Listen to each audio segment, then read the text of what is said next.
Good morning. My name is Josh Wallace, and I'm going to be presenting our PLC plan. It's an action plan for a specific school. The objective of our professional learning community plan is to focus on academic needs in the school. We're also going to address the academic needs by using components that support and improve every student. We're also going to look at the school culture and find weaknesses to make sure that we put enough identification and consider all weaknesses and strengths. The data that we'll be using, we're going to target grades 9 through 12. We're going to use 9-week testing in core subjects, end-of-course testing in all subjects. We're going to mainly look at STAR data, pre-ACT and ACT. We're also going to use access testing with our ELL students. That's the data collection that we're going to be using. When looking at the data, the interpretation and data analysis, using the ACT, 92% of our 11th graders were proficient in English, and 100% were proficient in 11th grade science on the ACT. That means they met the minimum standards to receive a credential to be college and career ready. The weakness on our ACT data for 11th graders was in math. Only 66% were proficient. In STAR testing, which tests our 9th graders, 88% of the 9th graders scored level 3 or above. That means they're on track or above track to be reading at a 9th grade level. 79% of 9th graders scored a level 2 or above in math. The percentage drops in math, so our weakness was math showed 21% of the students scored level 1 on STAR math. So we're going to look at improving achievement in all areas, but math is going to be one of our main focuses. Our school-wide goal is to improve academic needs for students. We're going to improve special education reading proficiency.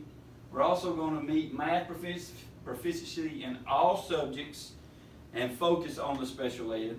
Our ELL students will increase proficiency in speaking, writing, reading, listening, and we'll also use social and academic English with support of peer tutors, EL teachers, and regular education teachers for our EL students.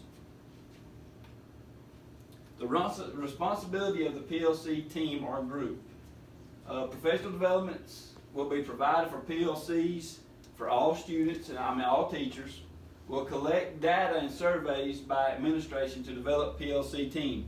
The administration will develop surveys for personalities, strengths and weaknesses of teachers. The administration will then take that and divide the teams, and we'll have a couple PLC teams to be more proficient in our math or ELL or our special education.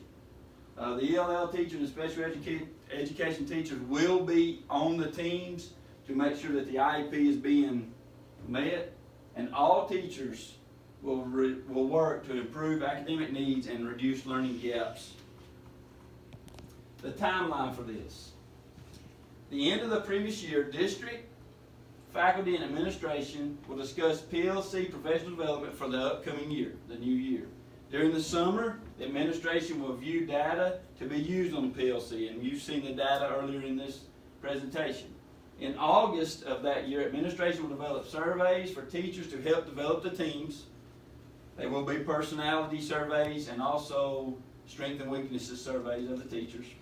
By the end of August, students will be STAR tested and we'll have data from the previous year's pre-ACT and ACT. In September, intervention plans will be developed for academic needs.